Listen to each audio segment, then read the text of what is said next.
Vamos lá? De volta agora ao nosso treinamento, após a apresentação aí, visual, interessante, como se fosse parte de uma aula prática para todos vocês. Agora vamos lá? Bastante informação técnica. Primeiro, uma participação. O Dito da VCOL de Botucatu fez a seguinte pergunta. Então vamos à primeira participação do chat. Vamos lá.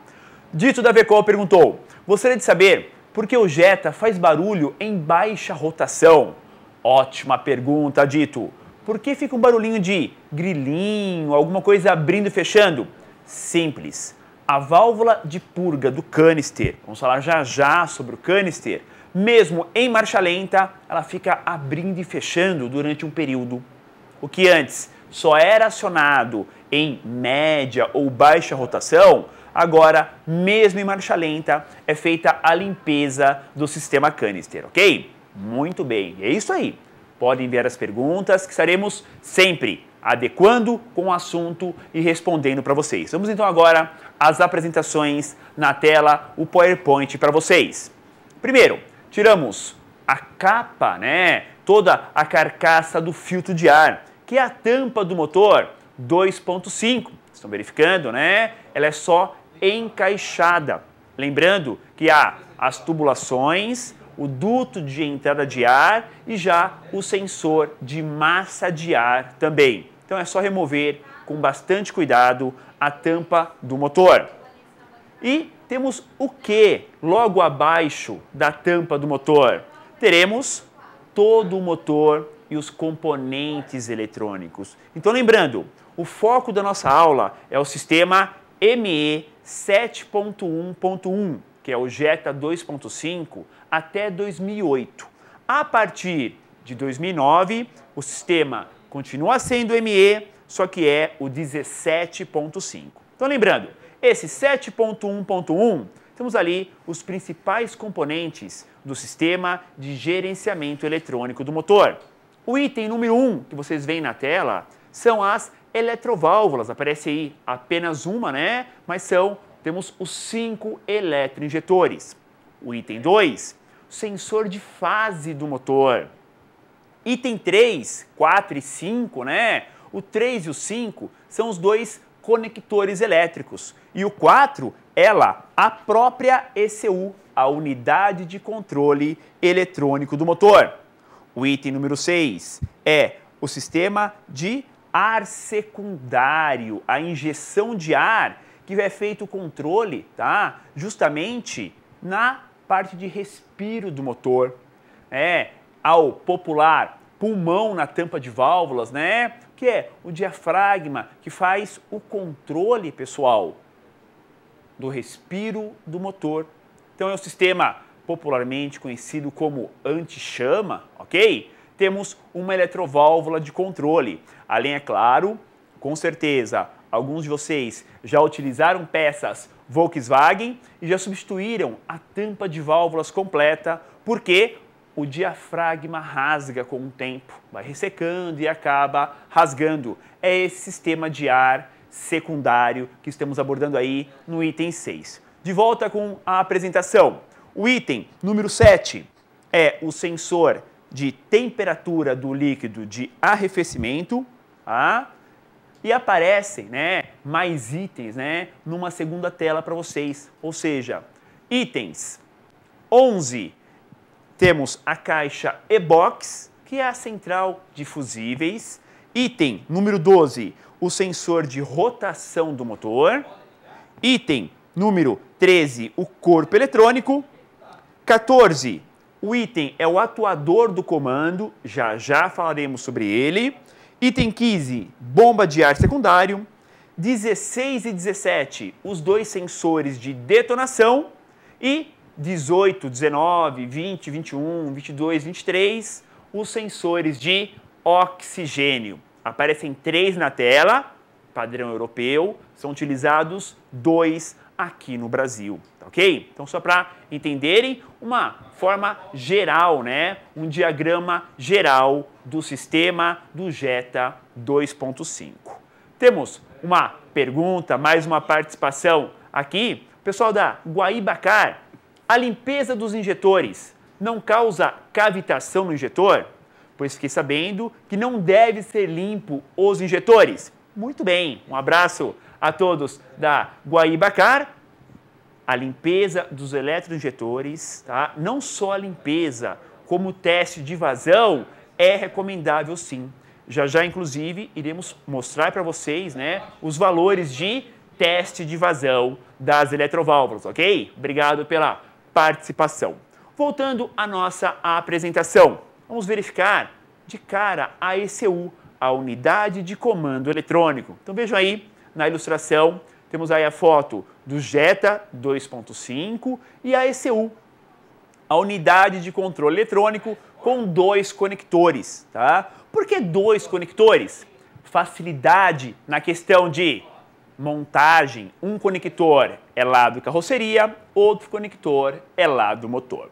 Se falamos da ECU, que é o cérebro eletrônico, faz todo o controle de receber as informações e comandar os atuadores, né? Então, temos os sensores, que são os sinais de entrada. Os atuadores, os comandados, temos, claro, em destaque agora, acabamos de falar, né, sobre a limpeza do eletroinjetor. Vamos aí, a telinha, mostrar o bico injetor ou eletroválvula. Então, vejam, na foto, em destaque, a eletroválvula. Temos ali em destaque, ó, os 2 anéis O-rings do bico injetor, tá? Um anel verde faz a vedação em relação ao coletor e o anel preto em relação ao tubo distribuidor. Temos nesses eletroinjetores, né, a fixação direta no tubo distribuidor. Então vejam, são 5 cilindros, 5 eletroválvulas, né, e elas são encaixadas e travadas no tubo distribuidor de aço inox. O acesso, pessoal, dos eletroinjetores é bem fácil nessa linha, ou seja, é fácil a remoção, é fácil tirar as travas e o chicote também, tá? Então, o acesso é bem tranquilo, é muito simples fazer a remoção dos eletroinjetores. Aproveitando, né, uma pergunta que tivemos logo no início, esse Jetta 2.5 é o quê? Injeção indireta, ou seja, os injetores estão fora da câmara de combustão. O Jetta 2.0, né, FSI, aí sim que a injeção é direta, né, é dentro da câmara de combustão. É possível fazer um teste, uma simulação do injetor? Então vamos ver, é possível sim. Temos aí, ó, uma ilustração do próprio manual Volkswagen, né, fazendo uma ligação no eletroinjetor, onde, ao acionar aquele botãozinho ali embaixo que vocês estão vendo, né, por 30 segundos, teremos uma vazão específica do eletroinjetor. Então, é possível se fazer uma simulação, sim, no eletroinjetor, principalmente para ver o quê? A vazão do injetor, o que é o mais importante, né? Porque o injetor, ele pode estar injetando menos combustível que o necessário. Por quê? A ECU, a unidade de controle eletrônico, ela faz o quê? Recebe as informações e controla o tempo de abertura do injetor. Só que a ECU não tem a informação de como está a pressão do sistema, a vazão do sistema de combustível. Ela trabalha em cima do tempo do eletroinjetor. Então vamos a algumas dicas falando de defeitos, cuidados dos eletroinjetores. Defeitos que podemos ter nesses eletroinjetores. Queima da bobina, aí esquece, acabou, tem que substituir o eletroinjetor. Carbonização e falha de estanqueidade já estão relacionados à sujeira, à formação de resina, que ocorre muito, principalmente por causa do combustível gasolina adulterado. Cuidados que devemos ter com os eletroinjetores, claro, lavagem do motor, conectores, né? E por aí vai. Claro, a questão de lavar motor é um hábito puramente brasileiro, né? Tem que ser evitado ao máximo. Particularidades. Então aí, informações técnicas para vocês, reparadores aqui do TV Notícias da Oficina. A válvula aberta por 30 segundos, o valor de referência é de 85 a 105 mililitros por válvula. Ou seja, você fez a simulação do injetor aberto por 30 segundos, cronometrados com a pressão de trabalho, que é de 4 bar, tem que dar uma vazão de 85 a 105. E não é só isso, tem que estar o quê também? Equalizado. Nós temos uma tolerância, estão vendo? De 85 a 105. Não adianta o injetor do cilindro 1 apresentar 85, do cilindro 5, 105, vai ter uma variação. Ou seja, tem que estar uniforme a injeção dos 5 eletroinjetores, das 5 eletroválvulas, ok? E, curiosidades, carbonização no coletor. O coletor tem o seu formato para favorecer, né, toda a entrada do ar. Pode carbonizar com grande facilidade também. Legal? Temos mais uma participação, né? Claro, Elmas. Olá, Elmas. Pergunta dele. Os injetores podem ser colocados em máquinas de limpezas comum sem que se queimem? Sim. A parte de funcionamento desses eletroinjetores, pessoal, é muito simples, muito comum. Lembre-se, essa injeção do Jetta 2.5, ela é indireta. Os injetores são comuns. Quando é injeção direta, aí os injetores são diferentes, a pressão de trabalho é altíssima e por aí vai. Então, para essa linha é bem tranquilo, ok? Muito bem. Então vamos lá, continuando. Falando agora dos sinais de entrada, temos na tela o primeiro sensor que iremos abordar. Então vamos lá. Sensor Hall. Onde está esse sensor Hall? Ele é conhecido como Hall, que na verdade é o seu princípio de funcionamento, mas é o sensor de fase deste motor. Ou seja, é o sensor que vai indicar para a unidade de comando qual é a fase do motor. Observem, até mesmo pela posição dele, que ele está onde? Ó? Direcionado no comando de válvulas. Então, o sensor de fase está no comando de válvulas. É justamente para a unidade de controle estar verificando e adequando o funcionamento de acordo com a fase do motor. Mas aí, mais fotos em destaques do sensor de fase. Ele é de efeito Hall. E observem nessa foto, temos ali à direita, né, o comando de admissão do Jetta 2.5. Temos no comando uma falha numa circunferência, que é justamente o dente, o que vai indicar para, né, pelo sensor Hall, a fase do motor, ok? Então temos esse tipo de informação que para ECU, né, para a unidade de controle eletrônico, representa o quê? Justamente fase do motor. Aqui são 5 cilindros. Espera aí, Scopino, 5 cilindros? Ah, um é gêmeo dos 5? Não, não temos cilindros gêmeos. Ou seja, são 5 cilindros. Temos uma ordem de ignição. Já já vou passar lá para vocês. Portanto, raciocinem.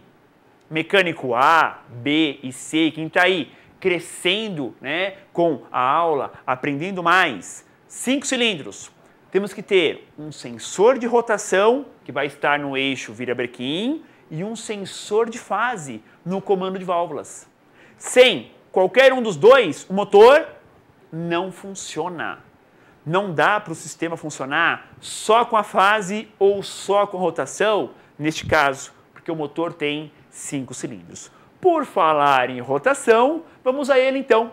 Na tela para vocês, agora o outro sensor, também do tipo Hall, só que agora está lá atrás, no flange traseiro do motor. É o sensor de rotação do motor, o G28. 3 fios, ele está junto com a flange traseira desse motor 2.5. Ou seja, um componente de altíssima precisão no eixo virabrequim agora, ou seja, o eixo de baixo do motor. Tá? Claro, com as duas informações, fase e rotação, a ECU tem as condições ideais de saber rotação e fase do motor. E é aí que se inicia todo o mapeamento do sistema, tá? Como que é mapeado. Mais uma foto agora mostrando o eixo virabrequim deste motor 2.5. Observem, né? Temos aí no eixo virabrequim, temos os mancais ao centro, os moentes, né, na lateral do virabrequim, que são 5, obviamente, e lá atrás o flange traseiro, tá? Só para mostrar mais uma vez para vocês o sensor de rotação deste motor, tá? Importantíssimo. Detalhes, tanto rotação quanto sensor de fase não tem ajustes, não tem regulagens, são peças eletrônicas que funcionam direto, sem nenhum tipo de problemas, não tem que ajustar nada. Claro, é um motor que temos o quê? Corrente. O sincronismo mecânico não é correia dentada, é um motor sincronizado por corrente. Então, para se montar errado, é extremamente difícil, mesmo porque tem as marcas, e também a troca é períodos muito longos, né? Os motores com sincronismo por corrente têm essa grande vantagem, tá? Mais uma participação. O pessoal da Veleiro do Litoral. Olá, Escopino. Há alguma regulagem a ser feita entre o sensor de oxigênio, né, que é a popular sonda lambda, e o catalisador? Não. Nós temos, neste carro, 2 sensores de oxigênio, um antes e um depois do catalisador. Mas os detalhes técnicos de funcionamento, já eu passo para vocês, tá? Então aguardem que eu vou falar bastante de sensor de oxigênio. Muito bem. Então, falando dos defeitos, né, do sensor de rotação, vamos lá, na tela para vocês. Defeitos: mau contato, claro, aí o motor não entra em funcionamento, e os cuidados, né, sincronismo mecânico do motor. E aqui, como são 5 cilindros, não temos cilindros gêmeos, qual é a ordem, né, de combustão ou ordem de injeção? 1, 2, 4, 5, 3. Então, gravaram? 1, 2, 4, 5, 3. Legal. Mais informação técnica para vocês, né? Referente à própria ordem de combustão desse motor 5 cilindros. A ECU tem tudo isso mapeado. Se sabe a rotação do motor pelo sensor lá de baixo, do virabrequim, sabe a fase do motor pelo sensor de fase, que está lá no comando, é só seguir esta ordem. Quais as particularidades do sensor de rotação? Melhor análise dele como peça, falhas, é com o osciloscópio. Então, para identificar e enxergar o funcionamento, somente com osciloscópios, vai enxergar o sinal. Curiosidades, a injeção, né, ela é mapeada, tanto a parte de injeção como a parte de ignição de forma estática. Por falar em sensores ainda, nós vimos um vídeo, né? O sensor de temperatura do arrefecimento, que é encaixado e com trava, né? Não tem mais a rosca. Claro, mais modernidade, né? Flanges de plástico. Vamos então ao sensor de temperatura do sistema de arrefecimento. Na telinha, a peça para vocês, são apenas 2 fios, tá? E aqui o flange onde está montado o sensor. Estão vendo ali o item 22, sensor de temperatura do arrefecimento, um anel O-ring de vedação, que é o número 23, e 24 temos a trava de fixação. Claro, é um sensor do tipo NTC, que, conforme aumenta a temperatura, diminui a sua resistência elétrica. Lembrando que este sinal, o sinal desse sensor, caros reparadores, é para tudo. Ou seja, para mapear a injeção, para adequar, né, a questão de ligar, desligar o eletroventilador e até para o painel de instrumentos.